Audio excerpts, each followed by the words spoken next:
You know, there's nothing I can do for them at 2 o'clock on a Saturday in frozen foods, but I give them a card and I always tell them to call me and I can help you. It's important that you be vocal and visible for the people, and that requires a commitment. And as to your second part of your question, I already demonstrated I would do whatever for the city and also our youth, which is the future of the city. Thank you. Yeah, the time commitment is an easy one. As an entrepreneur, anytime something is important, that's what I make the time for. And I have the time to do this. I was planning on running when the seat came available. It was probably going to start in January, just because I know how important things are moving forward. We have a lot of things going on in the Deuces that I want to be a part of. The Tangerine, same thing, right back to the 86 acres with the Tropicana field. And that's going to take a ton of time and a ton of foresight and knowledge. And I think I bring that to the plate. The second part was, are you willing to make the personal and professional sacrifices that would be necessary to be the best public servant you can be? Absolutely. I think that's why we're all here. Yes, I'm the founder, director, chiefer of a very large nonprofit, and our board, my committee, has actually sat and talked about that. And if I got elected to this seat, that would actually step down as the CEO and let somebody else run it. So I'd have the time to be able to sit and do this properly and make a better vote. So I have the time to look over the research and explore it and have an opportunity to go out and reach the community and stretch my hand out and shake the hands of everybody out there I want to be a part of.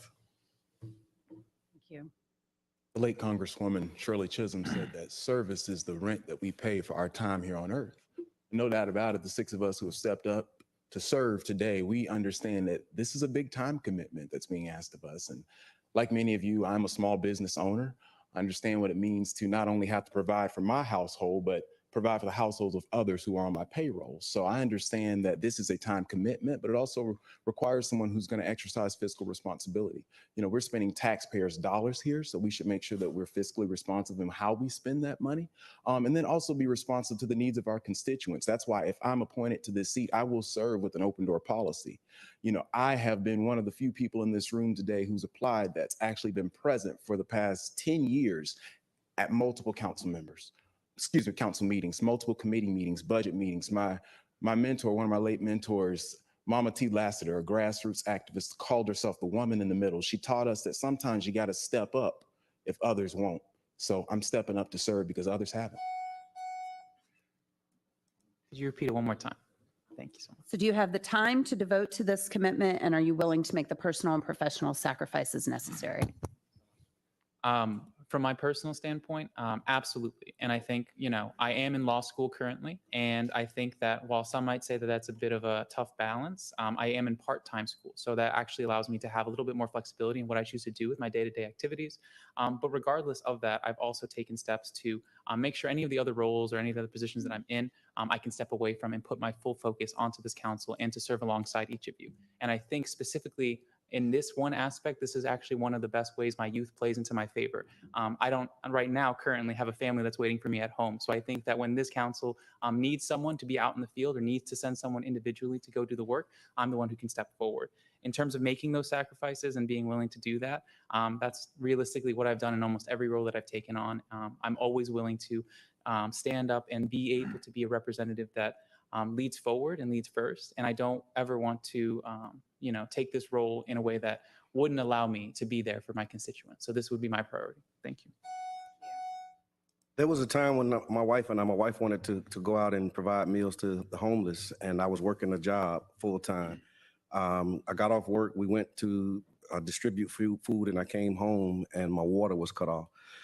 I couldn't afford it. I thought about getting another job to leave public service, but then a young man in the community said, "Tell me what you need me to do and I'll help you, but you can't leave us." He stepped up and he helped us do that. And I say that to say that when we talk about sacrifice, my family has sacrificed tremendously to allow me to do this. And fast forward to 2016, I actually found out that this there was a job called community organizing, and somebody gave me a job. I got hired on with the union to be a professional organizer. I currently work with Florida Rising, and I've scheduled several meetings with you as a professional organizer. And I'm always going in between hats because I do have the time, and I'm here for it because my family has supported me, and we want to continue to sacrifice on behalf of ourselves, our family, and our community to do the work. Thank you. For the next question, the leadoff will be from Mr. Saronin with a question from Councilmember Montanari. Thank you, Madam Chair. This is a two-part question. In Florida Statute 112313, which addresses standards of conduct for public officers, employees of agencies, and local government attorneys, it addresses, and my question is, do you have any conflicts of interest, including contractual relationships that need to be addressed before you took office?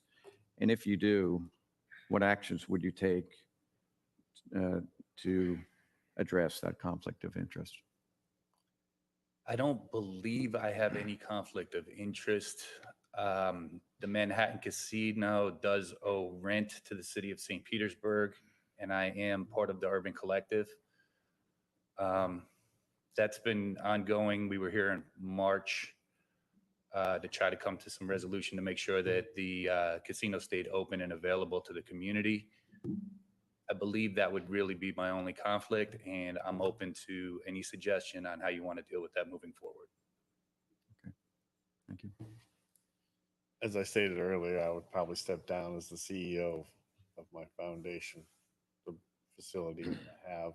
We've looked at that also. I don't get any kind of government grants, city funding, nothing. I support this all on my own with the 300 people there. But with me stepping down, I don't think there should be any ethical boundaries whatsoever. No conflicts of interest to my knowledge. I do serve as the chair of a political action committee, but I'm prepared to abstain from that role. Thank you.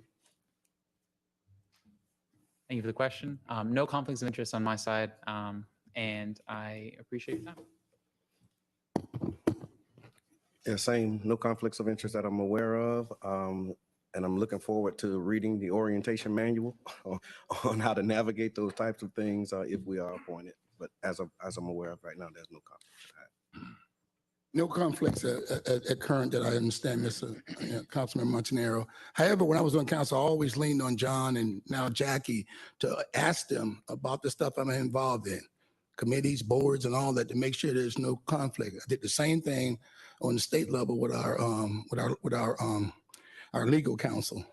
I think as elected officials, to stay out of trouble, I think I had a conversation with one of you about this. You have got to make sure you're above reproach. And hopefully you'll get good legal counsel about what you're doing and how to rectify that. And I would definitely do that if need be. But the first thing is to sit down with legal to make sure there's no conflicts. Thank you. For the next question, the first speaker will be Mr. Wilder. The question comes from Councilmember Hanowitz. Thank you, Chair. What are your thoughts on the importance of providing accurate information when seeking an elected position or speaking before City Council? Could you say that again? I'm sorry. What are your thoughts on the importance of providing accurate information when seeking an elected position or speaking before City Council? I think anybody and everybody should speak the facts and not beat around the bush or tell lies or try not to hurt somebody because their feelings might be hurt, because this is the truth. And everybody should speak the truth, and not fluff things up or make things look better than what they are. I'm a get her done type of guy, and that's how I am. Certainly believe that in the age of misinformation, we should value facts, we should value truth, and we should value honesty. I think that facts matter, and I certainly believe that we should always tell the truth, the whole truth, nothing but the truth. Thank you. Speaking from this legal's perspective, of someone who is understanding our legal field and has started to really recognize the importance of facts and factual information. You can't make the best decisions if you don't have all the facts before you. This council needs the best information that is provided, and needs to have that information provided consistently by those who speak before it. So from my perspective, of course, that's of the most importance. And if elected and given the opportunity to serve here, the truth and the facts before me will always be focused on giving the whole truth. Thank you. Thank you. No, I don't think we should. No, I'm sorry. Of course, we should make sure that we provide accurate information when we're discussing things that are important and significant for our communities and those who we're representing and doing the job that we have. I also have experienced where when we look at Supreme Court and we look at different decisions that are made, when they render them based upon the fact, they're rendering them according to their opinion.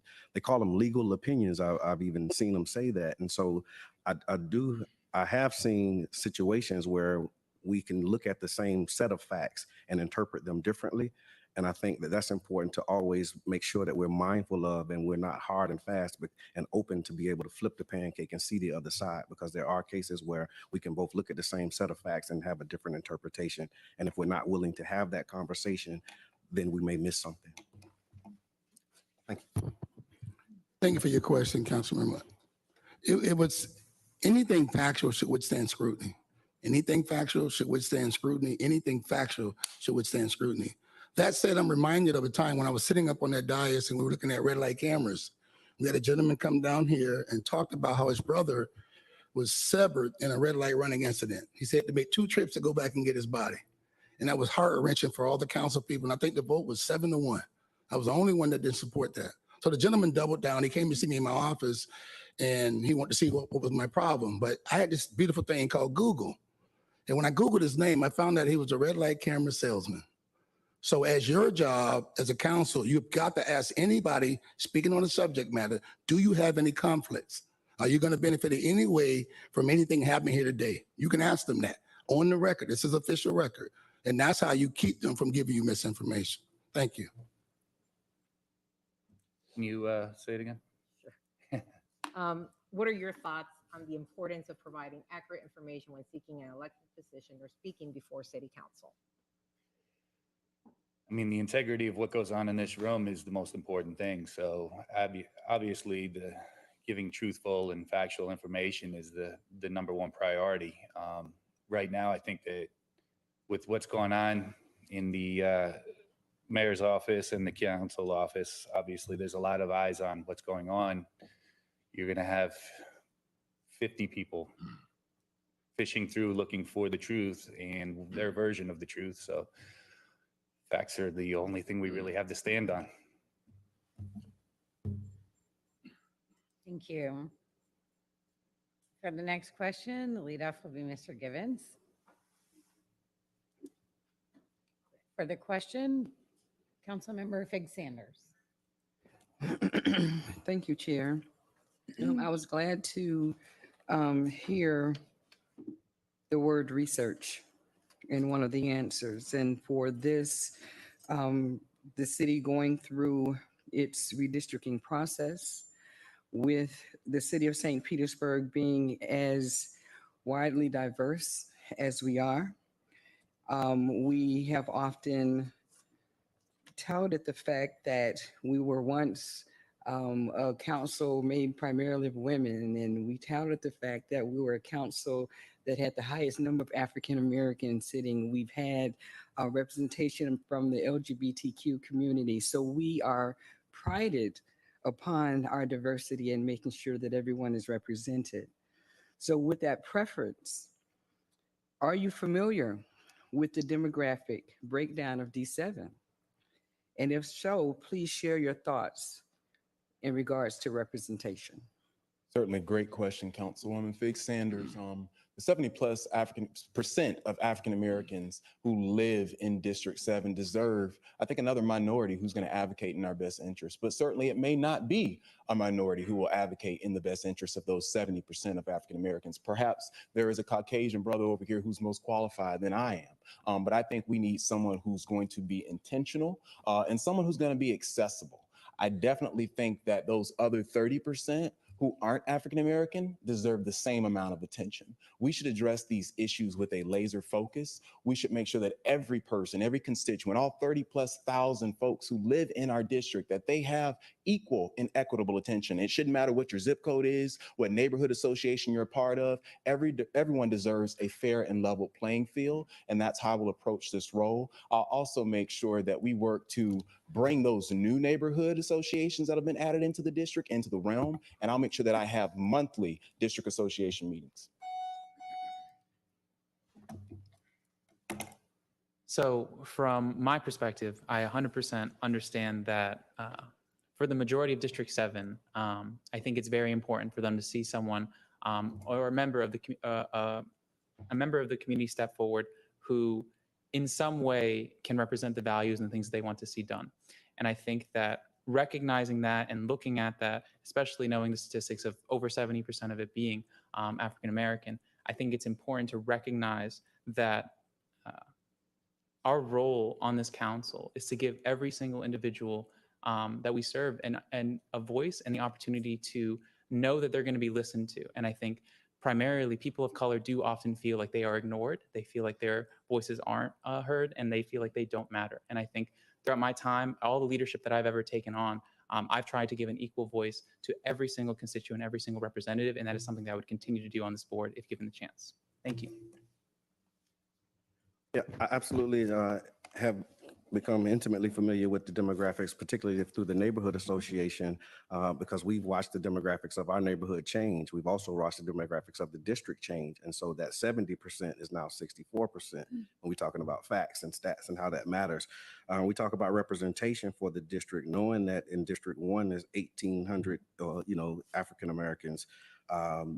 District 2, we have 4,100. And so I can run the list. We have the data, we have the statistics, but knowing that we represent the district that has the largest population of African Americans, whilst also seeing that demographic has changed. I see it in my neighborhood association meetings. It's not exclusively representing just the African American base, but knowing that because we are the majority of that district, we have specific needs that are unique to us, but also being inclusive enough to have conversations with our new neighbors who are moving into the community to talk about how we can all work together. And we've been hosting these neighborhood walks, and a lot of the participants are new neighbors that we're getting to know. Thank you for your question, Councilwoman Fig Sanders. Not only is this the highest population of African Americans, District 7 City County and the County Commission also falls over that footprint. District 62 now, which spans from South St. Pete all the way over the Skyway Bridge into Riverview, Gibsonton, East Tampa, and also Brandon is also a heavy African American population. But that's not all. The biggest thing that I heard when I was over that district was 65% was rental properties, 35% owner occupied. And what you might not know, and the reason it's so near dear to me, all of the youth in this entire city, 60 square miles wide, 270,000 people, all of them fall out right there in Childs Park. That's why it's been my love to be able to service them and advocate for them, because I know what's needed. But that's important. That's very important. I'm glad you brought that up. Thank you. First thing I do is ask for the question again, every time. Okay. So without me going through my preference again, the question basically states, do you know, or are you familiar with the demographic breakdown of D7? And if so, please share your thoughts on representation. So you have about 20,000 African American to about 8,000 or 9,000 Caucasian, I believe, is about the breakdown. But I think citywide, I think this has become more of a melting pot. And I think the representation that you see right here and the diversity of the people that are sitting here in the application process says that we've kind of moved past that, I would hope. My experience in Southside has been that a lot of the opportunities stayed on the north side, and it hasn't been equitable over the last 20 or 30 years. Like I said, 96 is when I got here. I'd like to see more equity. I see how you can change it by opening new businesses, by changing the zoning restrictions, down the corridors of 9th, 16th, and 22nd Street South. 34th Street South seems to be working on its own. Thank you. I know the demographics of District 7. I live in District 7, obviously. I've been helping in District 7 for years.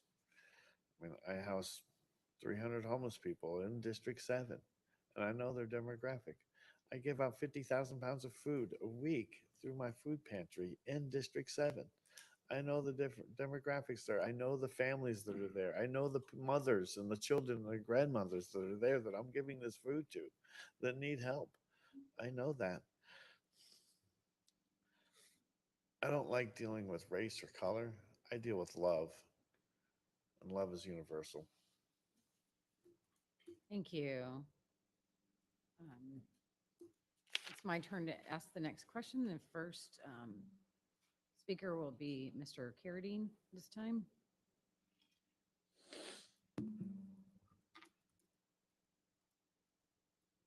Our committees are where city council does a lot of the work. It's where we bring forward our new ideas, hammer out policy, and really have deep discussions about ordinances, funding, and a variety of other issues that have a direct impact on our city and its residents. The person who is appointed to fill this vacancy will also fill the vacant seats in the various committees that had been held. But at the end of this year, we will be gearing up to make our requests for the committees that we'd like to be appointed to for next year. What are 2 committees from City Council that you would plan to request to be appointed to? It's an excellent question. I believe, as I've talked about multiple times, through this interview process thus far, the way we focus on our environment and specifically energy and infrastructure is kind of the core piece of what I would want to be a part of. And that specific committee is kind of at the top of my priority. But overall, I think that alongside that, I would want to hopefully serve in some sort of on one of the major budget committees, mostly because I think my experience from my undergraduate work and my role as student body president gives me a very good discerning ability when it comes to fiscal responsibility and the ability to recognize when we are putting our best foot forward when it comes to budgets. And I think that, there's not a lot of 26-year-olds who can say the same, and managing a $17 million budget isn't the same as a couple $100 million, but I think that's where I get the most knowledge and the most benefit to this council. Thank you. Thank you. As a citizen, an engaged citizen, I've actually presented in committees, and I understand the value of committee, and we've been able to get a lot done through the committee process to move forward. And so definitely the Youth and Family Services Committee, as a president, as a father, as a grandfather, Youth and Family Services, and the things that are that they're responsible for as a committee that I'd like to be appointed to. And then my second is kind of a toss-up between the HERS Committee, because of the work that we've been doing around health, that we're talking about food deserts and addressing some of the needs of the community as it relates to energy, resiliency, and sustainability. And then, so if I had to roll the dice, it'll be that one or either the HLUT. I don't know if you changed many of them, but my number 1 was going to be Youth Services Committee. And we came up with that one. That was important. We also had a budget, tax, and finance. We also have a transportation infrastructure. We have the LAIR Committee, which is very important because that's where you set up the council priorities, agenda priorities to take to Tallahassee so your lobbyists can try to push them over the finish line. And last but not least is the housing. Housing was very important because we had a lot of people come to present before us in that one. And so, but I'm looking to do whatever. As I said before, I take my Thursday and I set it aside. And I say, whosoever will, let them come. I do the same thing with Great American Teach-In. I do the same thing with Youth Diversion that's across the street. You've got to be accessible more than just what's about council. That's where all the work gets done at. So I look to be engaged in that work day one. Thank you. When you go with the heart, then obviously youth services, but I think that my role in business and the stuff that I've done with the zoning and building department would make me a key asset with infrastructure also. And some of the things that are coming up, I think I would have a lot to offer. Thank you. As an educator, former educator, youth services are important to me, making sure that we do all that we can to expand and increase those services, making sure that we do all we can to make sure that our youth feel like they're included and they're valued. After all, they are the future of this city. And I want to make sure that this city is reflective of values that matter to them as well. It's probably a tie between youth services and also budget, finance, and taxation. I'd like to bring my finance expertise to that position, making sure that we do all that we can to navigate the mucky waters of finance. And then lastly, the HERS committee. I believe Councilwoman Wheeler Bowman served on that one as well. Public safety, capital improvement, public utilities, communication, IT, having a communications degree, that's important to me. I think a lot of the issues that we experienced in 2016 when it relates to dumping 200 million gallons of raw sewage into our bay, a lot of that was just a communications issue. When it came to making sure that residents in Jordan Park knew what was going on and they weren't cut out of the loop, a lot of that was a communication issue. The implementation, the education of our complete streets reserved bus lanes. It wasn't necessarily that it was a bad idea. It was just a communication issue. People did not know what was going on. The education and the implementation could have been better, and I'll work to make sure that it is. Thank you. Sorry, we got out of order for a second there. Right. Stepping down as the CEO, I would give 100% of my attention to this job. And I would fill those seats in those committees that I'm already appointed to or would be appointed to for this session to my 100% and do the research.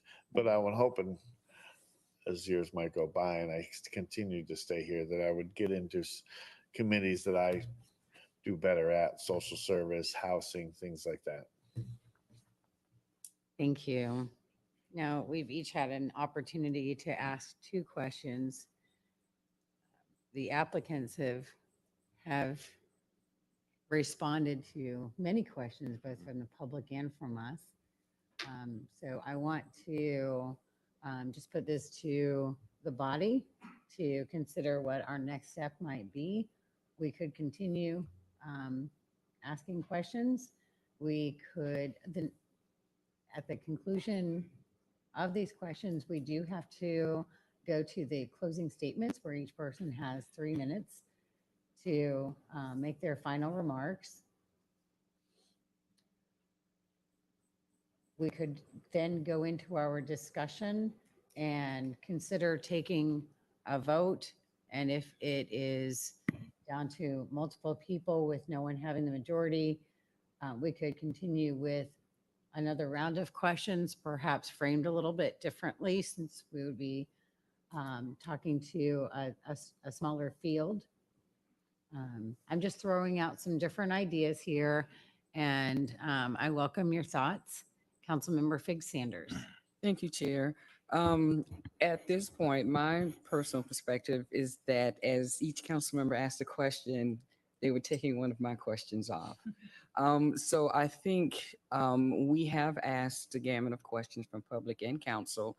I'm good with my questions, and I don't know if my other colleagues would consider now going into deliberation, and so we can narrow it down. And then if there are specific questions, because who we narrow down might not be one that the specific questions are actually designed for or intended for.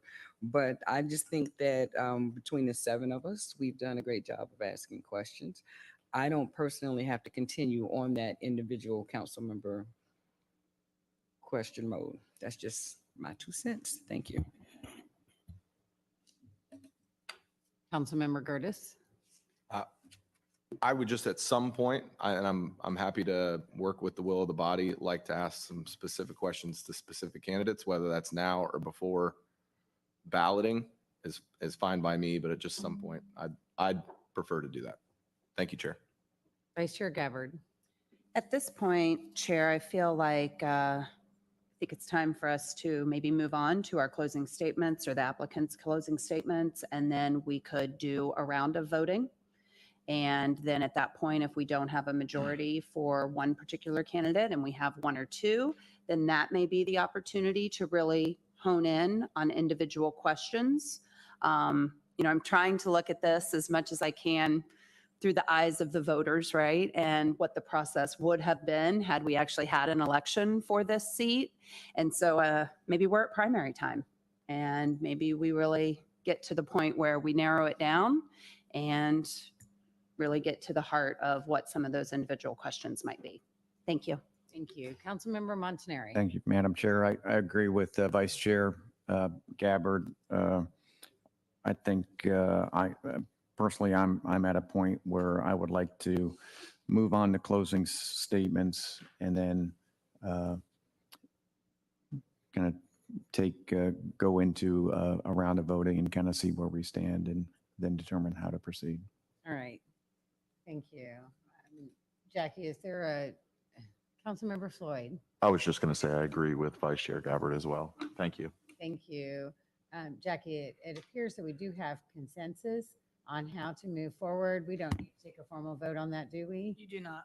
All right, thank you. Then we'll go ahead and move into our closing statements. Again, each applicant will have 3 minutes to speak. And we left off our questions in the rotation with Mr. Carradine, so we'll go next. So we'll start our closing statements with the next person, which would be Mr. Malone. And we'll just stay in that order to give those 3-minute closing statements. All right, thank you for the opportunity. So some of us have worked together to bring substantive change for our community for many years. And just looking, maybe not yet, but most of us have worked together for years. And during that time, I have believed that I've earned your trust and your confidence. And I've proven that I'm qualified and a faithful servant, and I will be great on this council. I've earned that same trust that I have with you within our community because I've been consistent in my values, my priorities, and my integrity. You all know me, and you know that I'm a man of peace who loves his community and has always sought to do the right thing. Like most of us, faith plays a big part in my life, and I will go as far to say that without my faith, I wouldn't be here. I value the role that faith plays in the lives of others, whether that's Jewish, Christian, Muslim, or other, or even agnostic. At the same time, I fully embrace the separation of church and state that is enshrined in our deepest democratic values. That's the spirit that I've embodied in my years of public service and commitment to my community. While working with different faiths, races, sexual orientations, gender identity, and everything in between. As a District 7 representative, and it has the largest African-American population, I believe that representation is important. My lived experience and my consistent engagement over the years has given me a perspective. When we talk about the diversity of the council, I don't think we've ever had a returning citizen to actually participate in it, to be on the council. And I think that perspective is missing. And I think along with the body of work that I have produced over the years, I can stand on the work that I've done and hands down let you know that I'm the best person to serve on this council at this time. Thank you. Thank you, Counselor. First and foremost, I know it's a tedious job to sit through all that, but I want to thank you for what you do. I mean, everybody think it's a part-time job, but I've sat there. I know what goes into it. I've done it. I don't need any training. I know where the bathrooms are. I know the parliamentary procedure, like I said before. Having served the city for 12 years honorably on not just the city, 8 years on the city council, but 4 years in the legislature, where I learned civility. If you know the makeup of the legislature, it was 78 Republicans and 42 Democrats. We sit on the back row. We sit so far back, the concession man won't even come back there. But we get things done. We have to work together to get things done for the greater good of the city and of the state. Well, we have 67 counties, 412 cities, and 22 million people. I presided over multiple budgets. I think the last one was $100 billion with a B. I've worked collaboratively across the aisle with my colleagues to get 3 bills my last session signed into law, not filed, not worked, signed into law by the governor. Also brought home millions of much needed resources for happy workers, StPete Pal, the Kind Mouse, and My Heart and Soul, the hippie program. That's crucial for our young people, because if they can't read, they're done. If you teach a kid to read, you can teach them anything. I offer myself up to continue serving in this capacity and hopefully in joining you guys to work collaboratively for the vision that the city has and to be able to bring it to fruition. I don't operate in silos. I can agree. You can agree to disagree. I'm well versed in that. But what I like the most about the job is being able to serve. I never stop. I never stop. And that's why I keep offering myself up. With the communication and the commitment and the connections that I have, I'm the only one that's had legislative experience on the city and local. I'm the only one that held elected office in this capacity and served honorably until I turned out. So I'm asking for your vote and your support to let me complete this term in District 7 and continue moving the city forward. Thank you again. Thank you. I appreciate the opportunity. It's been already a learning experience. I think that I would bring a lot to City Council in my experience as an entrepreneur and the business development that I've done and the experiences that I've had with the zoning department, with the building department. I'm involved in a lot of the youth stuff. That's going to help. I'm not as polarizing as some of the other candidates, so I'm kind of like a safer choice. I know I'm probably not the top choice, but this one of the safer ones. Not to say you guys are bad guys or anything, but I think that's how I'm going to leave it. Is this that? Yeah, that's it. Sorry. People ask me, why do you house 300 people?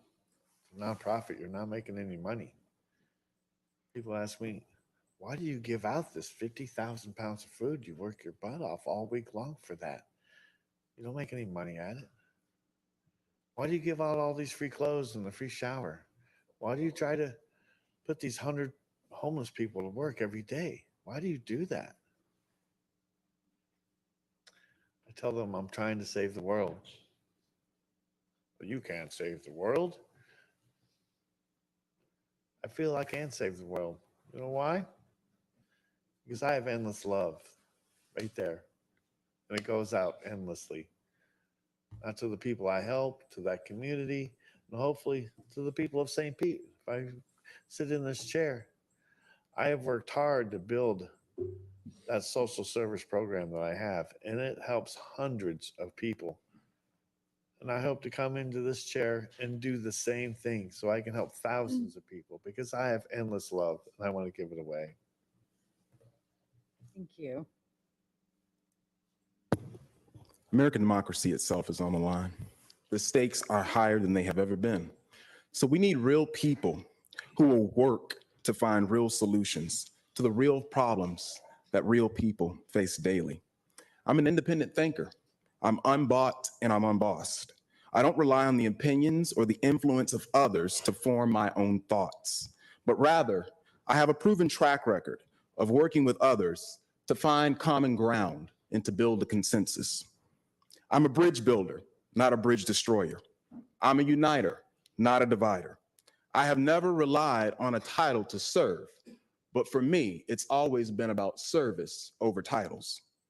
I'm not here to begin a fight or to toe the line.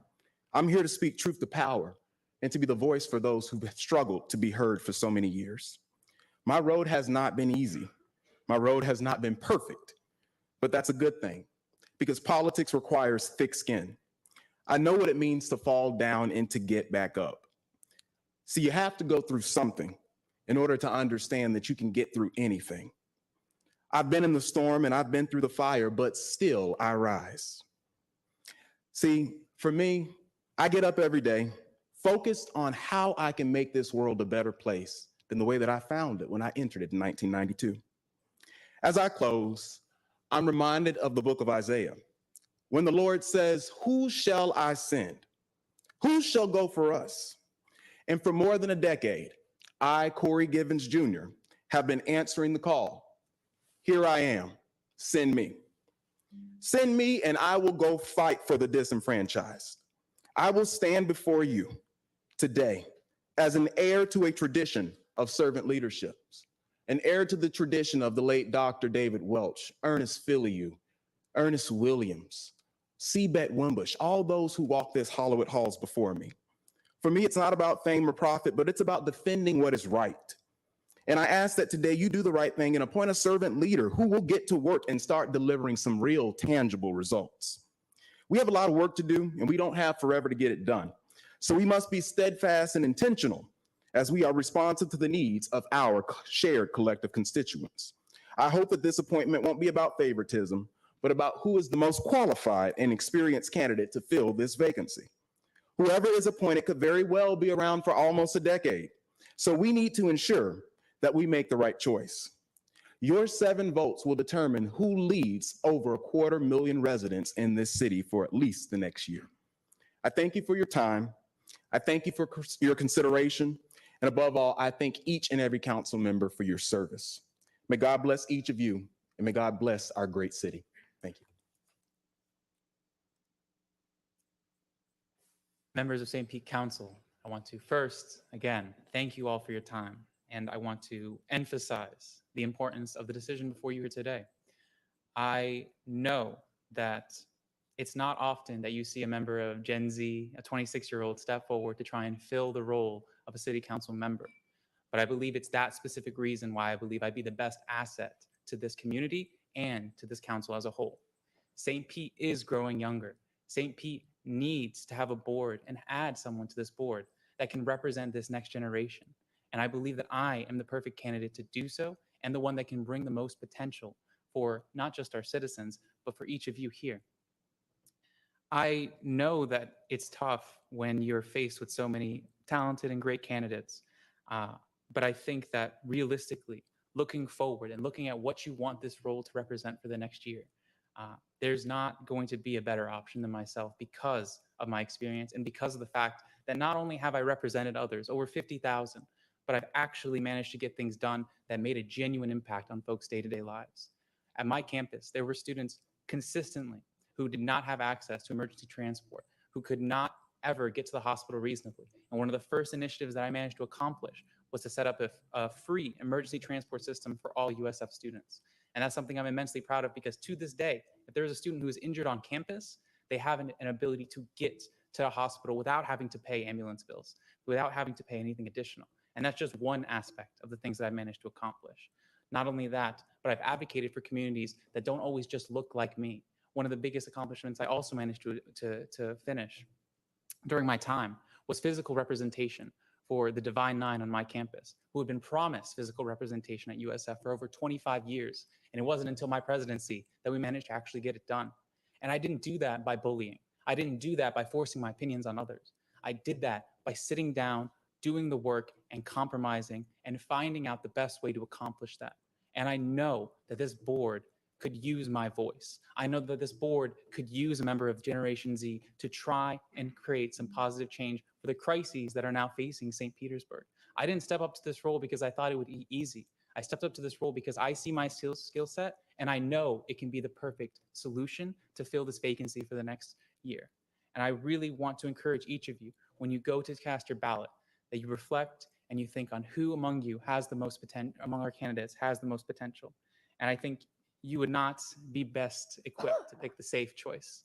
I think you need to pick the choice that truly, truly can give District 7 a voice that it hasn't seen as of yet. And I think that there is no better choice than myself, Monier Carradine. Thank you all. God bless you. And as always, go St. Pete. Thank you. Thank you, everyone.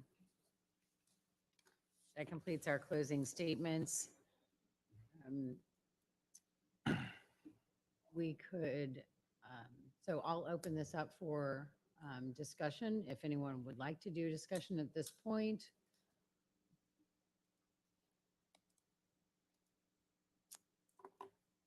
Absent a discussion, we would go to our first round of voting, which could perhaps be the final vote, which is why I'm stalling to give a chance for any kind of discussion before we move forward. All right. Madam Chair. Councilmember Montanari. Well, I did want to weigh in and just make a couple of comments before we go to the first round of voting. And I want to begin by by thanking everyone that applied. You all, some of you are new. Some of you have been around a long time, but today you got just a taste of what it is to serve, and some of you have been serving for years. The job of a city council member, when you think about it, it's like being on the board of directors of a billion-dollar corporation. We have over 3,200 employees, and it's a big, complex enterprise.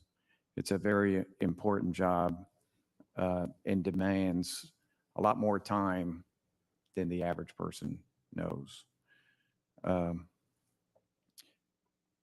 Our city needs people that are smart and thoughtful, that know about the history of our city and care about people, that want to build on what our predecessors built and brought our city to where we are today. We also need city council members that have a clear vision of where we want our city to go.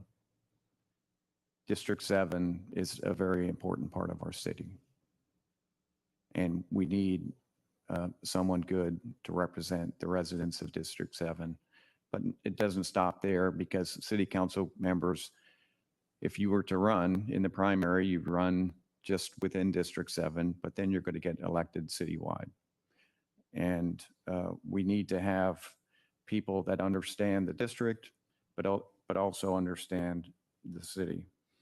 So I wanted to thank all the applicants for considering and applying to serve in this important position. And I want to ensure the public that this city council member, and I hope you've seen all city council members, have taken our role seriously when it comes to making this selection. So thank you, Madam Chair. Thank you. Councilmember Fig Sanders.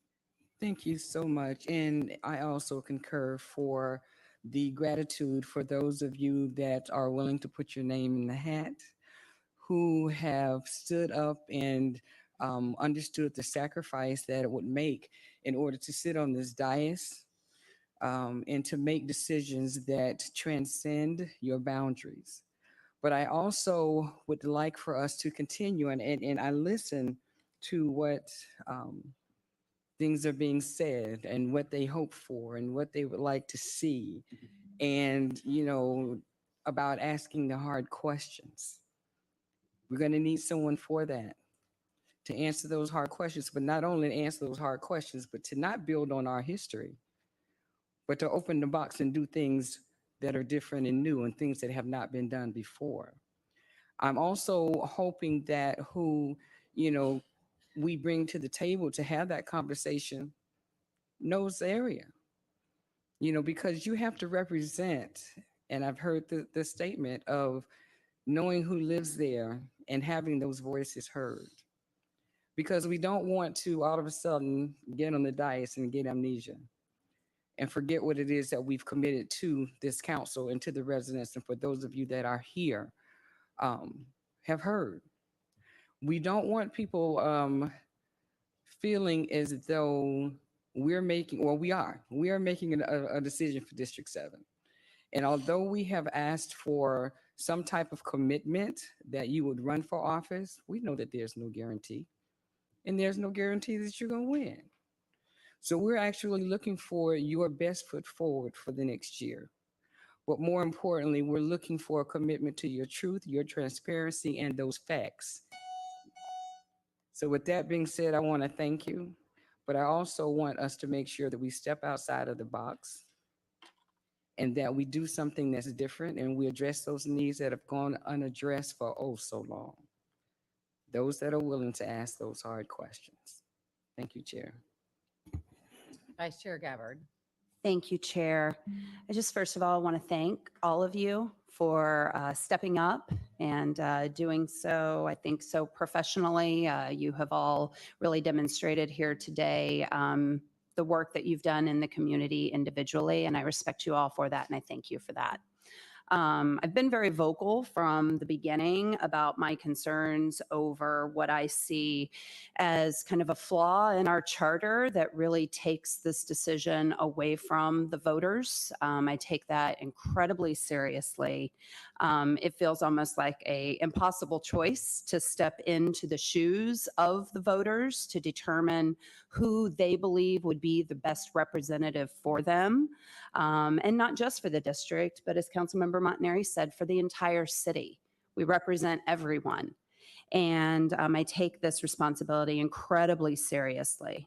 Obviously, I've sat here for 5 years. I have a lot of experience with some of you, maybe not so much with others, taking my own knowledge, my own opinions, my personal experience, understanding the dynamics of the job, what it takes to do this job, kind of,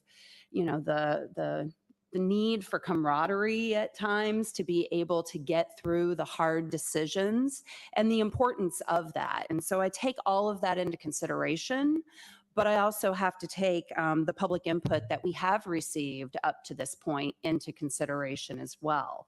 So we were provided, and I just wanted to make sure that everyone knew that council does have a count of all of the emails that came into city council. There were some candidates who did not get any support or oppose, so I won't really go into that. But whenever we look at emails that received to the full council, to our administrator, and then to my own inbox, I just wanted to read into the record that for Wingay Newton, we had 17 support, 6 opposed. For Corey Givens, we had 38 support, 0 opposed. And for John Malone, we had 98 support and 49 opposed. And I just wanted to make sure that residents knew that they were heard, that those emails were received, every one of them were logged, and that is something that we are taking into consideration. Because once again, when I'm casting my vote today, I'm trying to cast the vote that I feel, if the voters would have been given the opportunity, would have been the person they would have chosen. So thank you. Thank you. Seeing that there's no further requests for discussion, we'll proceed with our voting. Mr. Clerk, would you like to review that? Make sure everyone understands. I'll ask the city attorney if she has anything she wants to add to the voting process.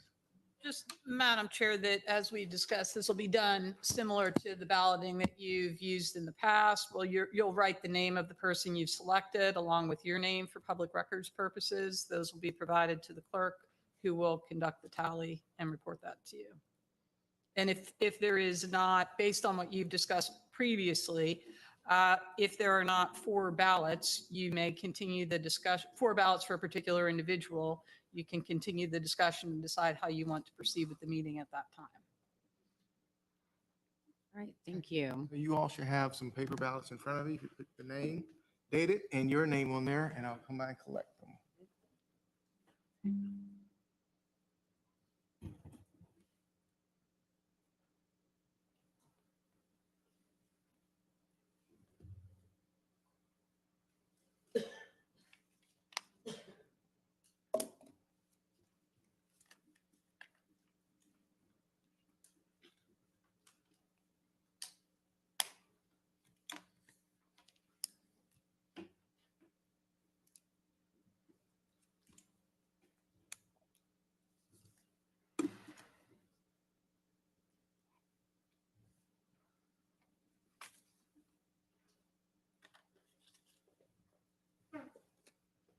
All votes have been cast, and now the clerk will tally the votes.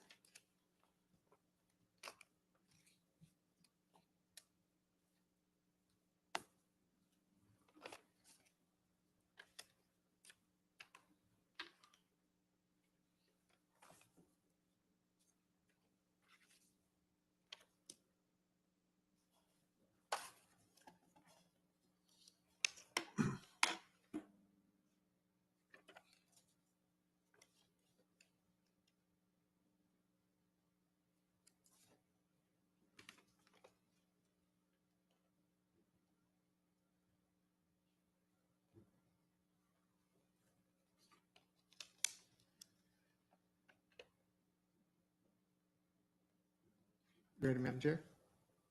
All right, as it stands right now, we have for Munir, 1 vote, for John Malone, 3 votes, for Wingate Newton, 3 votes, for Daniel Saronin, 0, Glenn Wilder, 0, Corey Givens, 0. So you have a tie between John Malone and Wingate Newton, and 1 vote for Munir. All right, thank you. And since we have a tie for the top 2, this narrows the field. We do have a tie for that top spot. So what we can do is go into discussion. I will offer that if you press your button to speak, you could share comments with us, or you may opt to ask a question of one or both of the final 2 candidates. And I'm putting this forward, but if anyone has an amendment to that, please speak up. I want to make sure that this is an all-in process. Councilmember Hanowitz. Thank you. And thank you everyone for being here and being part of this process. As you can see, this is not easy. I don't think there's a city council member here that's happy that they're in this position, because it should be for the voters.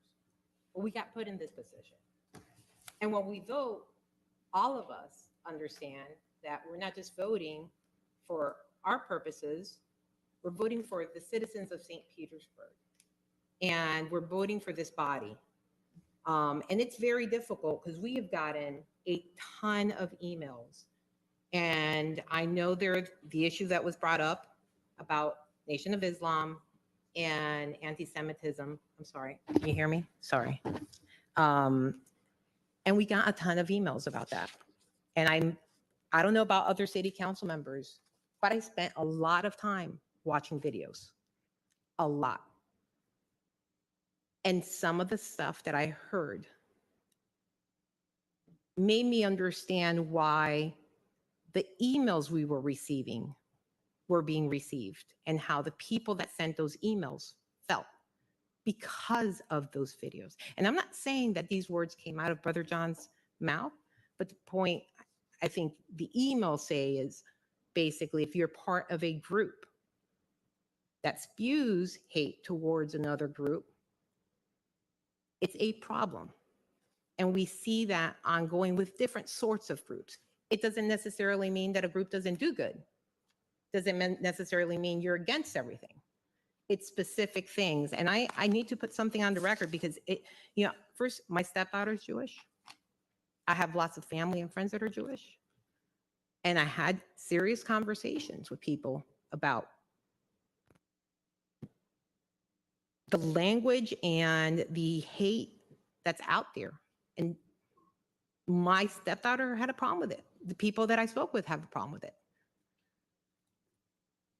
And their post on Facebook recent, and it's not like, oh, they're post recent where Ava Muhammad, I didn't know Ava Muhammad. So I looked up Ava Muhammad just to see what her views are. And Brother John, you were, posted with her and supporting her. And, she was at a Mother's Day panel in 2017, and she was asked, why is it necessary for Farrakhan to keep attacking the Jewish community? And how do those acts benefit the African-American community? A very specific question. And she went on a rant, and it was vile. And I'm going to quote some of the stuff because I think people need to understand why a certain part of our community is upset. And our community is a lot of different people. Some of the things that were said was the only presence among us is to open their outposts, their retail stores to sell us damaged cheap goods. They were down there in the cotton fields in the Mississippi Delta teaching the white Anglo-Saxon Protestants who were too stupid to keep us in check after the Civil War. It was the Jews that taught the white man all the way up to the NBA, now a modern day microcosm of a plantation. Farrakhan is Allah's weapon against them, the Jews. He is exposing them. Through the teachings, we will be free of this blood-sucking parasite, so they will no longer be able to sell us alcohol, drugs, depraved sex, and every other type of low-life thing that is keeping us from an ever after. And I hate hearing that. That is horrible.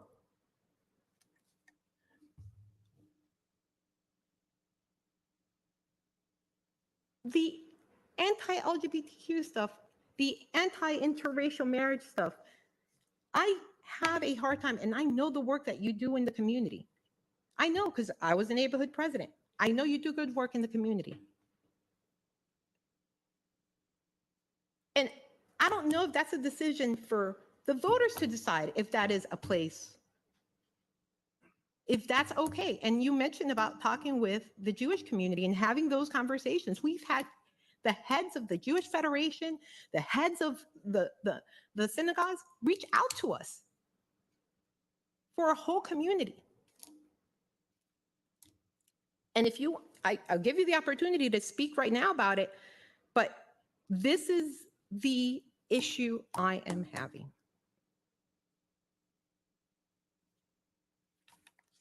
And you have the opportunity to say something about that part of the Nation of Islam that is out there, and how it does affect others in our community, and how they feel about it, and how that should be, how you can't ignore that. I think the Black community has problems with certain groups that say things about the Black community. And there are Muslim groups out there that don't do that. Don't say those things. And these are hard questions, and nobody wants to tackle that, but they are hard. Yeah. Are we timing this response, Madam Chair? Or 1 minute? Mr. Malone.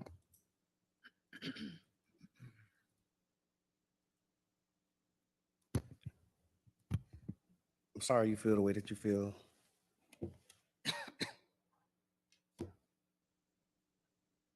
It is hard. It is difficult. But I think it's necessary because there have been studies that have been done. One that has been commissioned by the city of St. Pete that talks about structural and institutional racism. And in that study names actors and people who were on boards and made votes and facilitated councils to implement some of those structural things that were barriers and have been barriers for our community. In my conversations, because I also reached out to the Jewish Federation, because that's who I am, that's who you have known me to be. I can't do this in 1 minute. Yeah. And that's why I was not going to stand up and try to do this in a minute. Yeah, we're waiving that. Because I have a lived experience that is different from your lived experience. And to deny the fact that our country and communities within our country have separate lived experiences, we do all of ourselves a disservice. And so when I was informed about the letters that were coming in from the Jewish Federation, I stepped up to reach out to them. What I found when we reached out to have dialogue with the Holocaust Museum director, they did not want to talk to me. They wanted to evaluate me and disqualify me based upon an association that I have as an individual. I don't think that that's just. I don't think that that's fair. When I was in the 4th grade, I remember when I decided that I would not allow people to pick my friends or allow people to choose my associations and my affiliations, because I went to a table. I was the short, fat kid, and we moved a lot, so I was always new. And when they told me that you can't play with him, you can't talk to him, that stayed with me for the rest of my life. And so I've been very judicious in how I interact with people, and I would measure people based upon them as individuals. There have been people who have had problems with me having positive interactions and relationships with some of you and some council members because of the votes that we went and because of the things that we have interacted for. But I never allowed anyone to bully me, to tell me who I can associate with. I have been able to demonstrate an ability to bring people together in a way that I haven't seen from any of the other candidates. One of the clips that was used to take an excerpt of a comment that I made was titled "Growing Up Black and LGBTQ." The context for that was me seeking to understand what it's like sincerely, because I have some things personally that I'm dealing with that I wanted to get a better understanding of. And I reached out to members of that community for them to have dialogue with me. And we walked away from that. I have shown a consistent commitment to being a bridge builder that a lot of us talk about. But it seems like that inclusivity that we champion as a city only applies when we agree on certain things. And when we disagree, we can't be inclusive. We talk about listening to voters. The tally was read from the letters that came in support of me. 90 plus letters came in support, 49 came in support. If you look at the diversity of those who support me, you will find Christians, you will find Muslims, you will find Jews, you will find landlords, you will find tenants, you will find a wide range of diverse people who are supporting Brother John Muhammad. And then when you look at those who oppose me, they're coming from one particular group. The opposition is not coming from a diverse spectrum of community. And so I think that should be considered when we talk about how we move forward. I have made it a commitment to continue to have these dialogues and to continue to have these conversations. And that has been demonstrated. My passion for the work, my passion for the community. We talked about sacrifices. My life is public service. My wife has never been here, ever. This is her first time coming to City Hall because they always sent me because they don't want this for themselves, but they know that this is my passion. My children have suffered. I have been attacked many ways. I've sacrificed so much that I don't even need to get into. But when you look at my life, there's people who know me when I started this journey. And the skill that I have, by God's grace, the gift that I have to be able to facilitate these dialogues and have these tough conversations is a skill that I learned in the Nation of Islam. And there are so many other ways and things that I could say about how my life and my experience has been different from your experience. And that is what I look to bring to this council, because if we're looking to have a diverse council that we talk about, to invalidate my lived experience in the face of all of the work that I have done because of an association that I have, I think we're doing all of us a disservice and an injustice. Thank you. So, and I just want to say that when we run for any office, this is all what we have to deal with, to be clear. Absolutely. If you ran for elected office without an appointment, this is something that the voters vet. This is not something that is not to be considered. Because when voters decide on something, they have to decide on the whole, not just I've done community service, not just I have this, credentials on my resume. They have to look at it as a whole.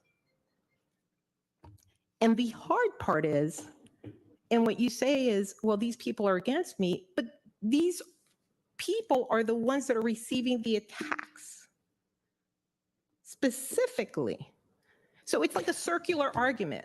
It's like, well, they're, I say this, but now if you're mad about me, then you're being, then you're being racist or whatever it is, because now you're attacking me. And there's something lost. What's lost is what's said. I don't know if anybody here, how anybody would feel. I mean, some of the stuff here, the Jews were responsible for all of this filth and degenerate behavior that Hollywood is putting out, turning men into women and women into men.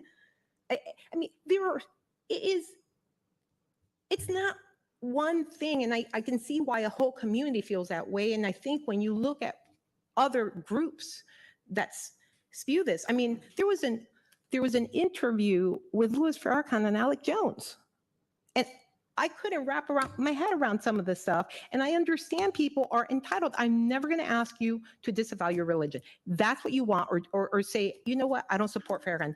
This is a free country. This is how it's supposed to be. But other people are entitled also to say, I don't like what you say. That's the hard part.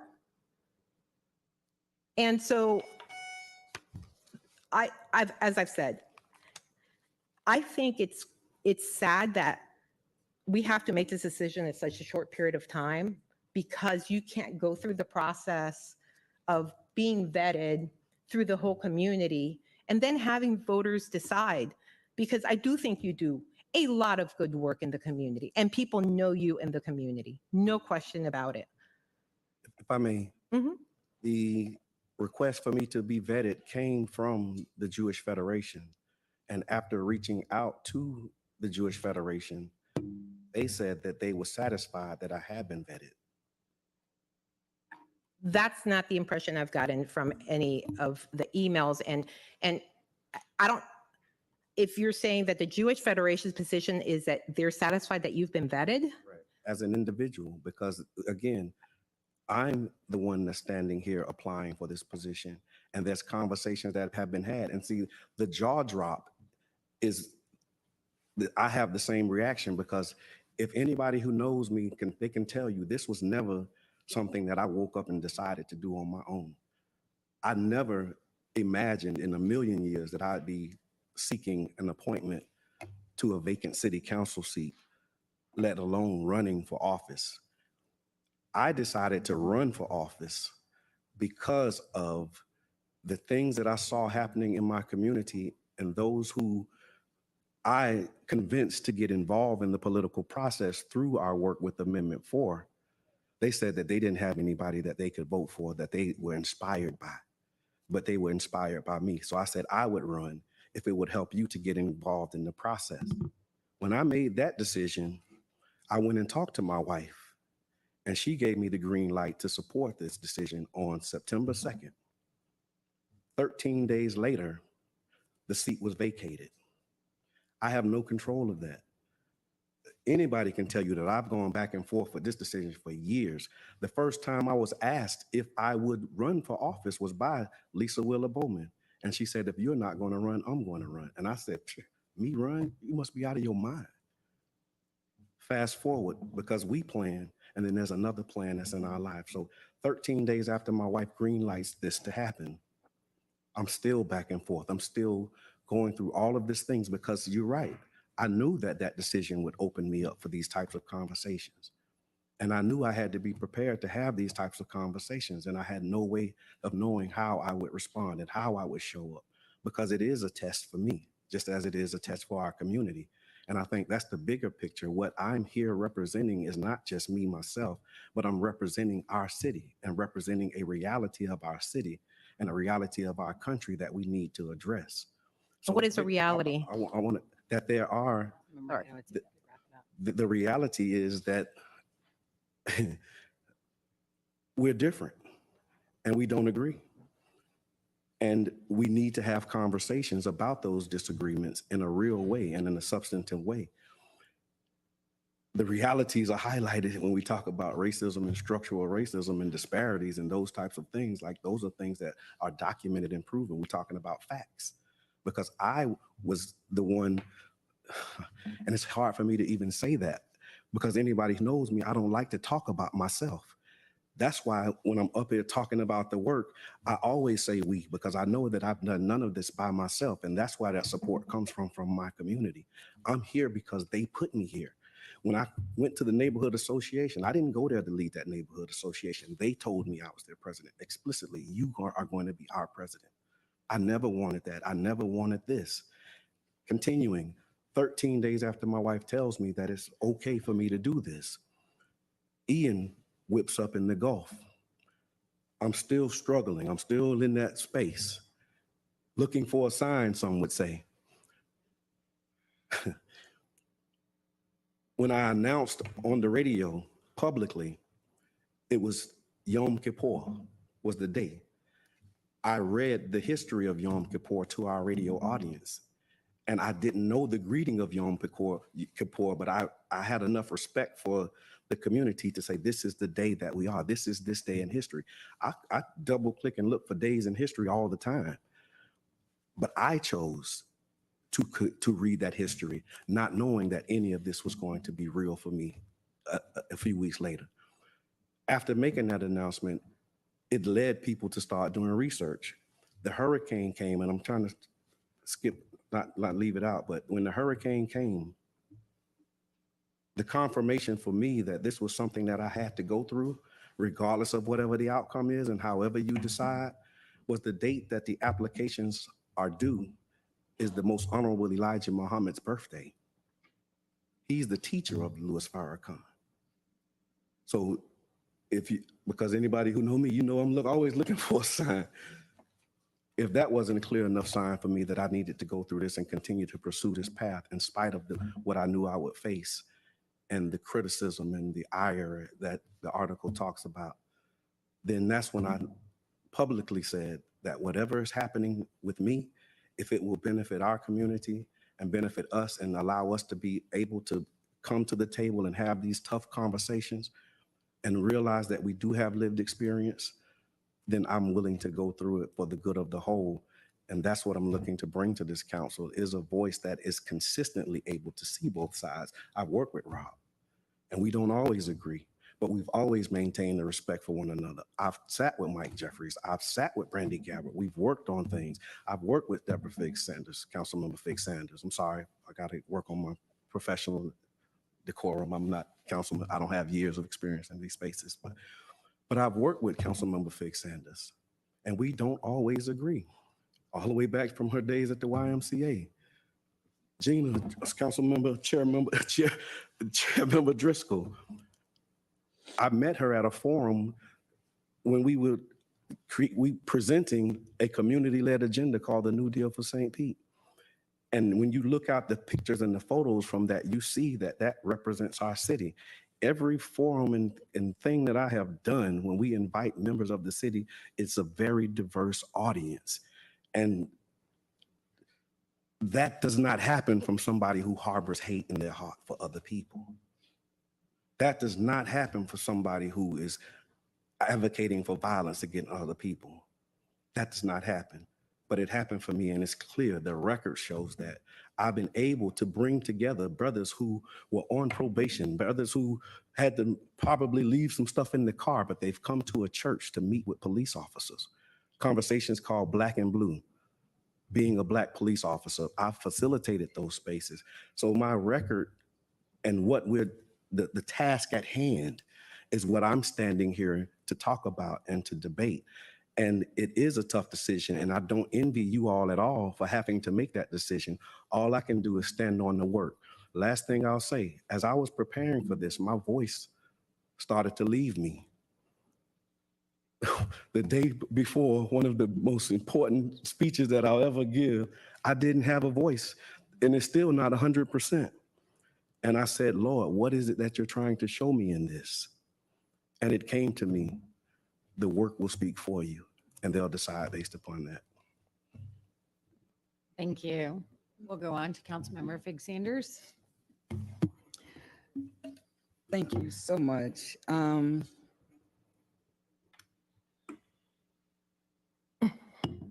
What I wanted to initially say is that, Brother John Muhammad, I am so proud of you right now. For years, as a people, I'm Black, y'all. I'm Black.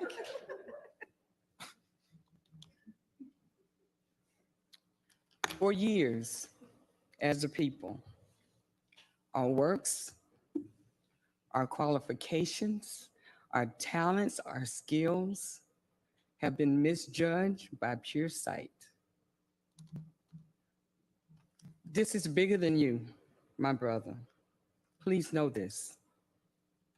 Unfortunately, you are bearing the brunt of a lot of hate that we have dealt with for years. We talk about family members, I'm talking about communities.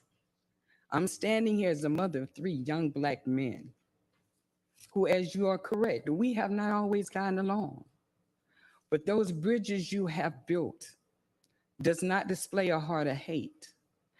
And when we sit on this dais and we open up in prayer, every single council member, it takes my heart to another place to say, you know what? We are truly a diverse city. We are truly a welcoming city. We are truly a forgiving and an acknowledging city that what we say is our word, what we do is our bond. And they will tell you my colleagues will tell you on many occasions, I've always said, I am so glad that these meetings are recorded. Because you don't have to believe me. Just go and hit play. When we say that we want to build onto our history, whose history? Right? Whose history? Let us start another way of being more inclusive. You brought up the disparity study. Numbers don't lie. You know, again, we said facts are funny things. You are being presented something and told it's something else. And when you have the acknowledgement and the intellect to know for yourself what you're being fed is not accurate, is not factual, then you're the one that lost. I heard a commissioner say, when they support you, you're passionate. When they don't, you're hostile. There are so many people that know so much about Deborah Figg Sanders and have never sat down and had a conversation with me. And we have to stop that. Your beliefs are your beliefs. I have mine too. And if I were to publicly, I'm a personal person. Social media can get you in trouble. That it can. But when it comes to feeling and looking at the qualifications, I don't think they ask religion. And if we want to predicate a person's eligibility based on how they think, well, my first 30 days sitting in this chair, I was called the N-word. I didn't look back because I knew that that was one of the challenges I had to face. So when we know we're going to have those challenges, when we know that we are not going to be judged equally, when we know that facts are translated based on the translator, all you can do is do your best. And at the end of the day, you have been true. You have been transparent. When I first ran for this office, I was a little disappointed because I didn't think I got the support from the people that work with me. I thought knew me, knew my character, knew my intelligence, knew my integrity, knew my morals. Judge me. You're Muslim. I'm Black. You know, all people are not the same. And I'm both. Yeah, exactly. You know, all people are not the same. So the generalizations, and I understand we represent the entire city. I get it. But our city doesn't represent the entire community. So let us be real. When we come to those hard questions, you're judged by what you do and what you say. But that should not just be a John Muhammad. Your mama called you John Malone. That should not be a John Malone thing. I can't. And a lot of times when we hear what people say, turn around and watch what they do. Right. Turn around and watch what they do. So if our best interest is to do what's right for District 7, do what's right for District 7 and everything else will work itself out. Thank you, Chair. Thank you. Councilmember Gertis. Thank you, Chair. Brother John, I just have a couple questions, if that's okay. Can you give us, I guess, a few more specifics about the conversation you had with the Federation and what the result was? So it was a via It was a third party, and it was related to me because they were comfortable because it was, I don't know how to say it to maintain the confidentiality, because the risk that the individuals who were relaying this to me, they were conflicted and they were being challenged. But I received the assurance. That we would be able to sit down, we would be able to have a conversation, and we would be able to discuss the nuances of our relationship, and they were comfortable with me. But this is the other part of this public stuff, right? That's why I didn't want to do it, because if we was in the neighborhood, I just run it off. But I'm not a liar. I don't have a record of being dishonest, and I wouldn't lie on anyone. Okay. Right. I'm sorry. So If the applicant only could be at the podium. yes. Thank you.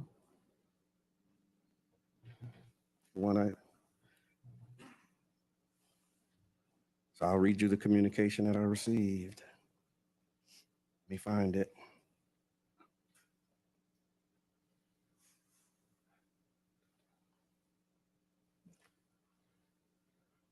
You never can find it quickly when you need to.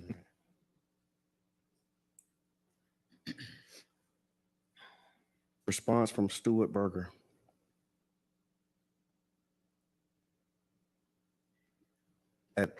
At this point, I'm going to say no to an in-person meeting because I don't want the Federation any more involved than we have been. We spoke to the mayor and expressed our concerns to make sure he was vetted properly. We were assured that he has been, and that is good enough for me, with an exclamation point. Between you and me, I'd like to meet him sometime because he sounds like someone I'd like to have involved with our Interfaith Coalition initiative that I'm building. Please thank him for making himself available. Be well. See you soon. Stu. And so thank you for sharing, first and foremost. Having heard that response, would you mind sharing us your thoughts in response to that?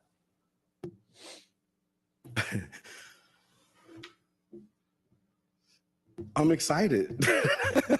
I'm really excited and looking forward to the conversation.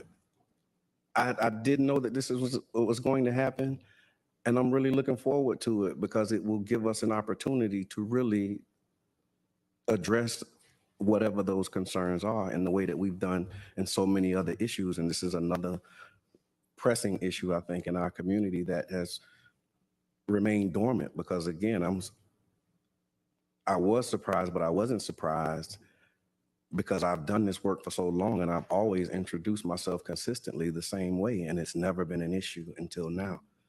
And so, again, just looking at the time and what must be done, this is where we are right now, and I'm excited about moving forward and having that conversation. Yeah, I appreciate that. We have received, and I've received a lot of feedback from the Jewish community. And so before I ask my last question, is there anything you would like to say on the record, to the Jewish community here in St. Petersburg before I'm going to move on to a different subject? Sure. I'm encouraged by the response, and I'm looking forward to having the conversation and dialogue so that we can discuss the issues at hand. Okay, thank you. Councilmember Gertis, if you could wait until the next round. Oh, I'm sorry. I didn't realize. Oh, wait, there's more? Sure. I guess I thought we could ask multiple questions with our You time. can, but I'm just thinking that, each one is taking quite a while, and we probably have other council members who want to ask questions, including me. Absolutely. To last. So if no one else hits their button, it'll just go right back to you. No problem. Thank you very much, Chair. Yes, thank you. And this is for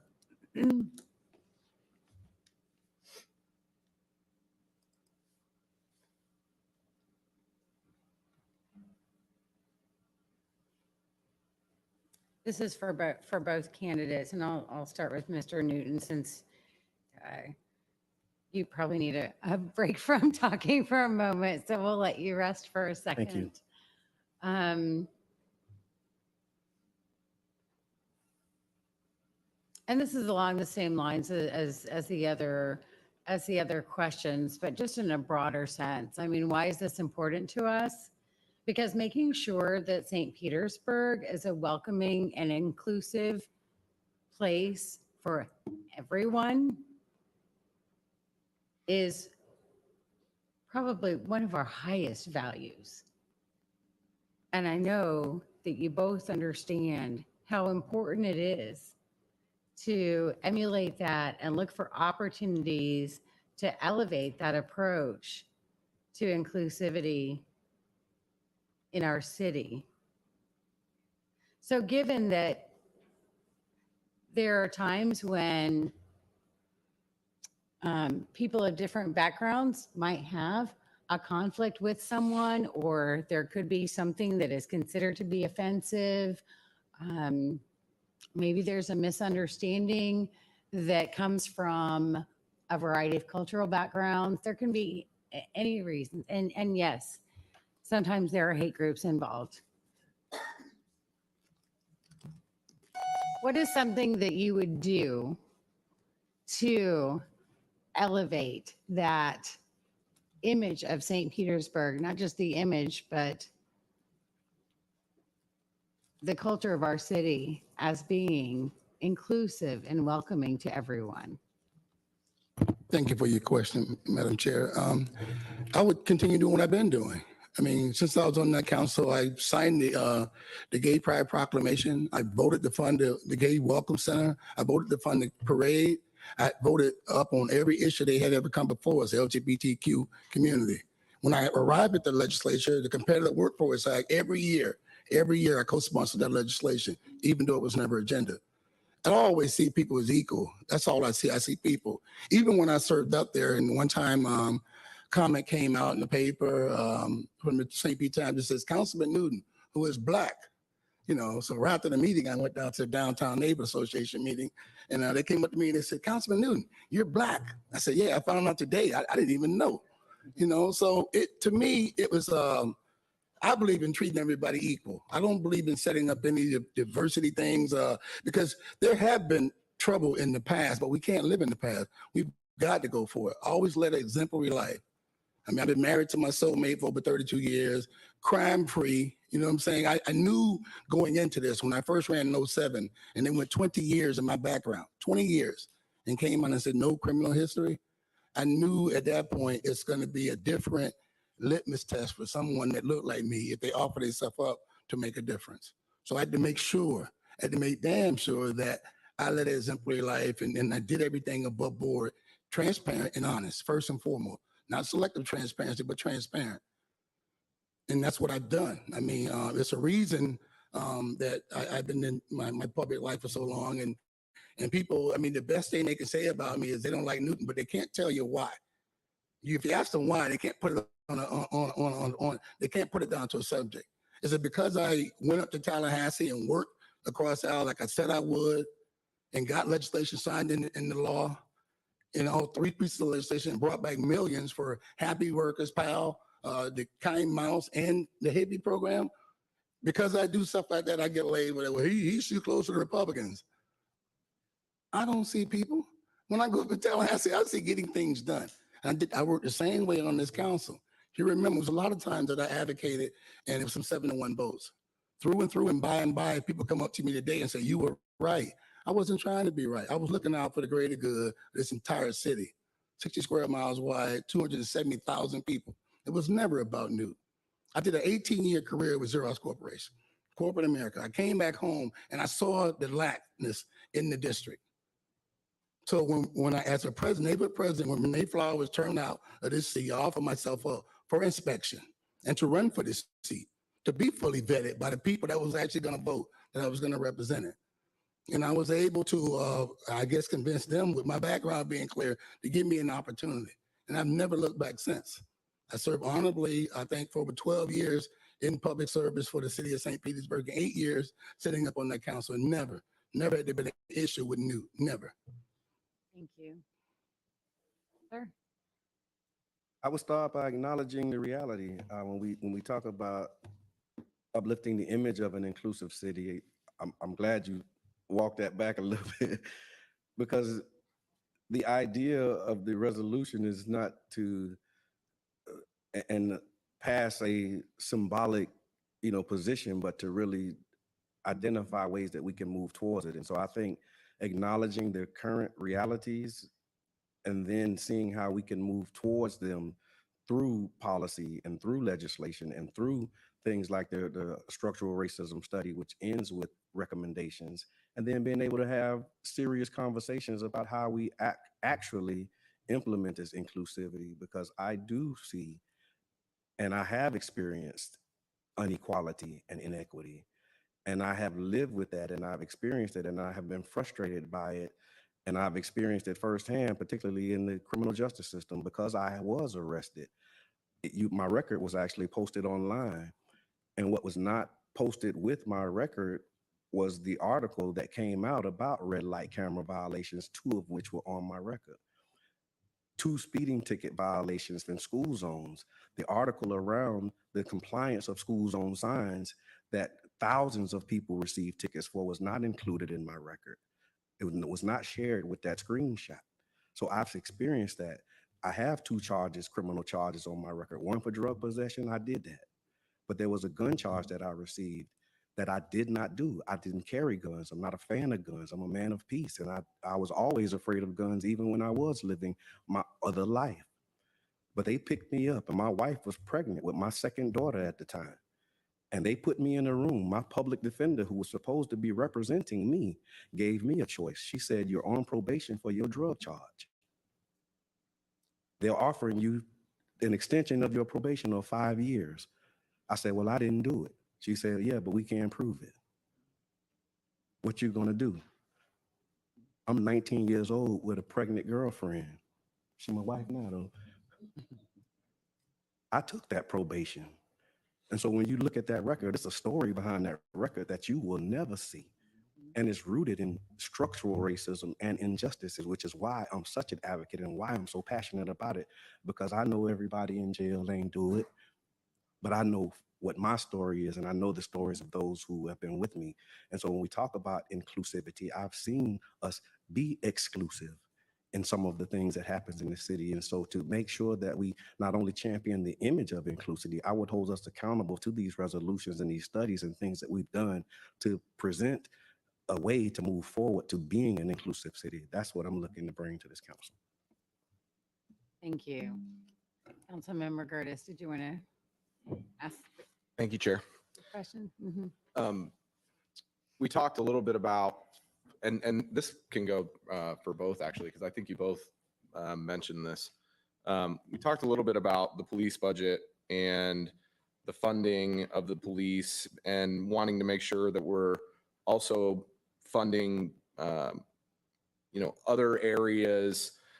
I'd like to get a little bit more specific in your thoughts of, are you talking about using police dollars that we've already allocated from the 2023 budget to then move to things that aren't police related? Or are we talking about finding other areas in the budget to fund those social services and those types of programs?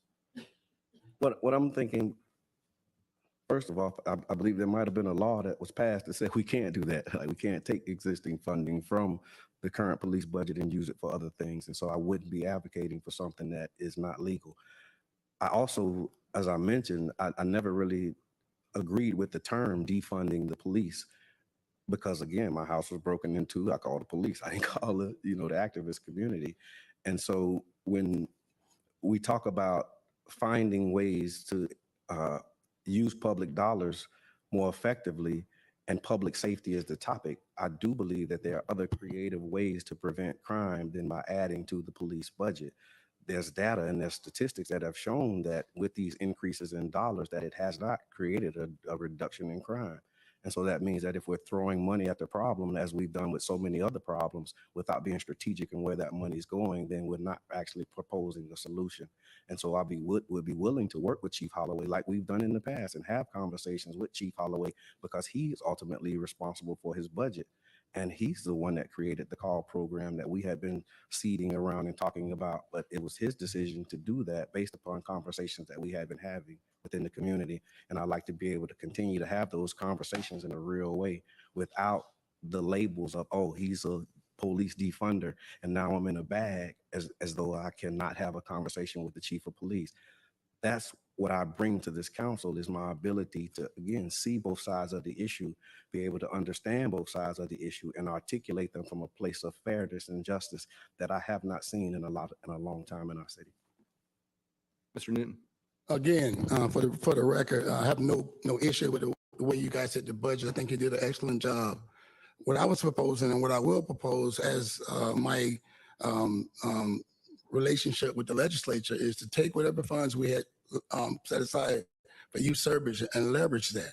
Every year, the legislature awards millions in appropriations for things like that, but they want to make sure that we have skin in the game, that we're funding some of that. They don't want you just coming with empty hands. And I, with my relationships and being able to walk onto the House floor and lobby with, the chairs of those committees, I can use that to bring home more resources to fund stuff like that. There's no need to talk about defunding any police. That's crazy. That's what I think that is. But there's also opportunities that's afforded me as a lifetime member to be able to walk onto that floor when they're in session, when they're in there baking the bread, to be able to get more resources and bring home the bacon for what we need for our youth, because that's the future. If we don't get them engaged and have things to fund those programs, then we're going to be in trouble going forward.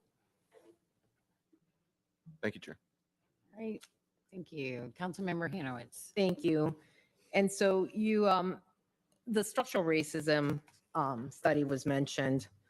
And in the study, there's a part that talks about some of the issues we faced in this city, and with the KKK, obviously. And for instance, it says, and this is I think it's page 90 of the study. For instance, in 1924, Jim Code, secretary of the St. Petersburg Chamber and founding member of St. Petersburg KKK chapter, successfully lobbied for the erection of signs on the Gandhi Bridge that read, "Gentiles only wanted, no Jews wanted here." And I want to point out, when we talk about the racism issues, there was another email that I received from a community member, specifically, who talked about her experience as a community member here. And I'm going to read it too. She said, Pinellas County has been my home for almost 70 years. I was born in St. Petersburg in the 1950s and been part of the culture of the city. My family even goes back to the 1930s when my great-grandfather was a rabbi at Congregation B'nai Israel, and my grandfather and father